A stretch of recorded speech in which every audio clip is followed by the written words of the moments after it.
Hello students, welcome to all in Bishop Academy online classes. Dear student, in part 30 video we have already solved some question of integration. Now student, in part 31 video we will study about integration by parts. That means integral of product of two functions. हम late कर रहे हैं two functions, एक function है f1x और दूसरा है f2x और हमें इन दोनों फंक्शन के प्रोडक्ट का फार्मूला हमें यहाँ पर स्टडी करना है।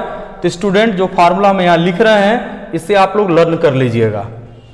Integration of f1x into f2x dx this equal to f1x integration of f2x dx minus whole का integration d by D X f1x into integration of f2x dx whole का dx।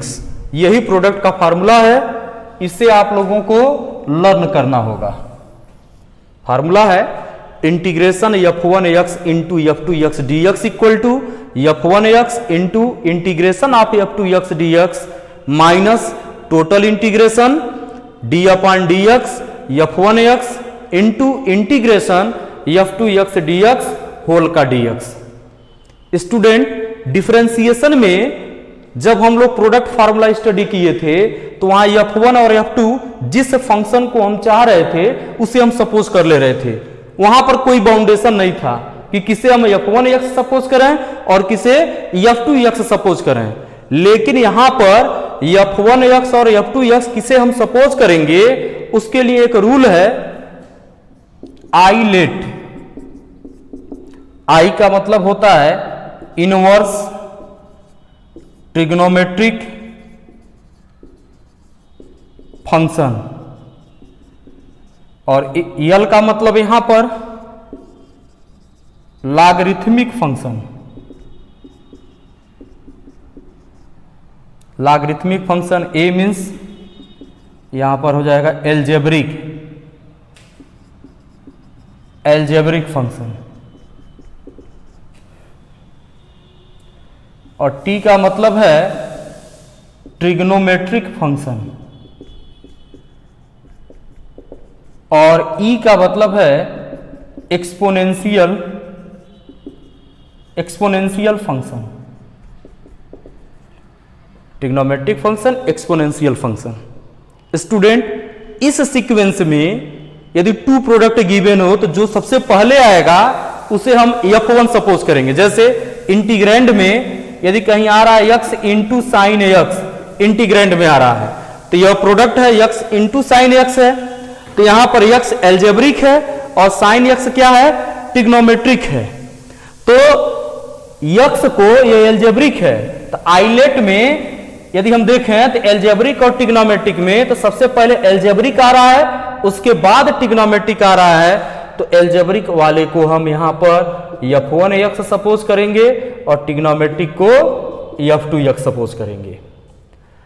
और student यदि कहीं लिखा हो e⁻x into x तो islet में इस सीक्वेंस में हम देखें तो e⁻x क्या है, एक्सपोनेंशियल फंक्शन है, x क्या है, एल्जेब्रिक फंक्शन है।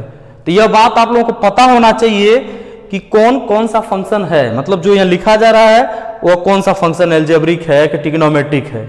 तो इनवर्स ट्रिग्नोमेट्रिक फंक्शन तो आप लोगों को बताया गया sine inverse x, cos inverse x, tan inverse x etcetera. फिर logarithmic function that means log x, log 1 plus x, algebraic function that means x square x cube, trigonometric function means sin x, cos x, tan x, exponential function e⁻x, तो ये सब exponential function होंगे e⁻x। तो यहां पर यदि integrand में means integration के इंटीग्रैंड में e⁻x इंटू x हो तो एक्सपोनेंशियल फंक्शन अगर देखा जाए इसमें तो ये एक्सपोनेंशियल फंक्शन है और x क्या है, एल्जेब्रिक फंक्शन है। तो एल्जेब्रिक के बाद एक्सपोनेंशियल आ रहा है तो जो एल्जेब्रिक है इसे हम f1x सपोज करेंगे और e⁻x को हम f2 x सपोज करेंगे। यह बात आप लोग याद रखिएगा और इसी पर डिपेंड हमें कुछ क्वेश्चन अब हम सॉल्व करेंगे। तो उसके लिए जरूरी यह है, सबसे पहला काम आपको आइलेट जो सीक्वेंस यहां बताया गया है ये आपको प्रिपेयर होना चाहिए। आइलेट में आई क्या है, एल क्या है, ए क्या है, टी क्या है, ई क्या है, तो यहां हम लिख दिए हैं, तो इसे आप लोग लर्न कर लेंगे।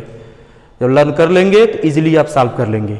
फिर उसके बाद इंटीग्रैंड में जो इस सीक्वेंस में पहले आ रहा है तो उसे हम f1x कहेंगे, उसके बाद जो आएगा उसको f2x सपोज करेंगे और फिर इस फार्मूले में f1x और f2x की वैल्यू हम फाइंड आउट करेंगे।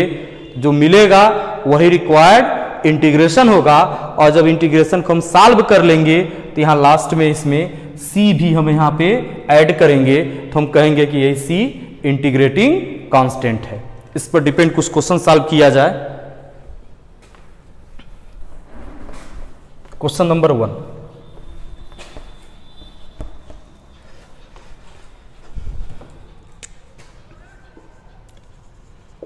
Evaluate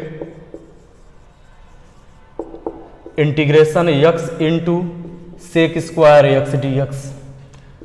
now solution I equal to integration x into sec square x dx।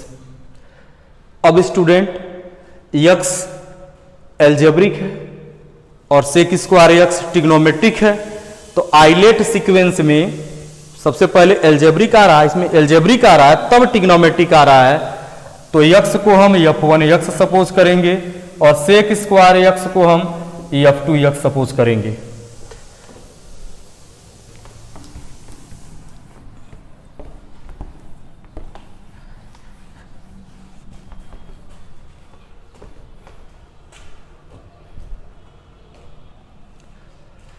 तो हम लोग लिख लेंगे we know that integration of f1x into f2x dx equal to f1x integration of f2x dx minus total integration d upon dx f1x integration f2x dx whole का dx और last में हम c add करेंगे। इसी फार्मूले का हम use कर रहे हैं। तब student i is equal to हो जाएगा, यहाँ f1x हम x को कहेंगे तो हो जाएगा x integration of sec square x dx minus total integration d upon dx f1x, तो f1x की वैल्यू है x integration of f2x dx है, तो f2x की वैल्यू स्टूडेंट यहाँ पर हो जाएगा sec square x dx whole का dx। This equal to x integration sec square x dx, तो यहाँ 10x होगा। स्टूडेंट c हम लास्ट में लिखेंगे तो x into 10x minus integration of d upon dx, x की वैल्यू यहाँ 1 integration sec square x dx, तो यह हो जाएगा 10x होल का dx। This equal to x 10x minus integration of 10x dx।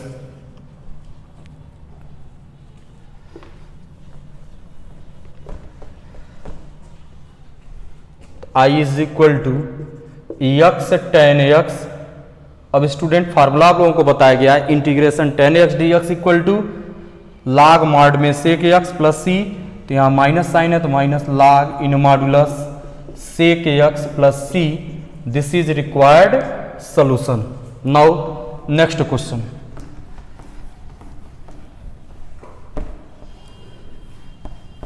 Question number 2,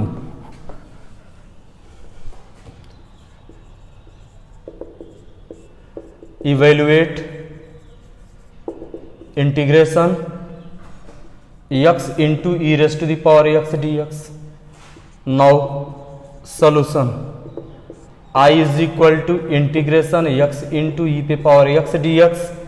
islet में student देखा जाए ILAT तो सबसे पहले एल्जेब्रिक है, मतलब इस सीक्वेंस में पहले एल्जेब्रिक आ रहा है तब एक्सपोनेंशियल आ रहा है, तो x को हम f1x लिखेंगे और e पे पावर x को हम f2x, तो होता है f1x that means x integration of f2x that means e raised to the power x dx minus total integration d upon dx f1x means x integration of f2x that means e पे power x dx और whole का dx हो जाएगा।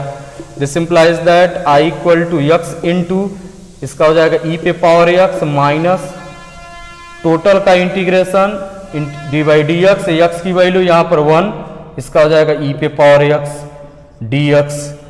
i equal to x e पे power x minus integration of e पे power x dx। तो i is equal to x e पे power x minus ये हो जाएगा e पे पावर x प्लस c। तो यहां से हमें मिलेगा this implies that i equal to e पे पावर x को कॉमन कर लिया जाए तो हो जाएगा e पे power x into x minus 1 plus c। यही रिक्वायर्ड सोल्यूशन होगा। Now dear student, some question is given in Google classroom app. Thanks.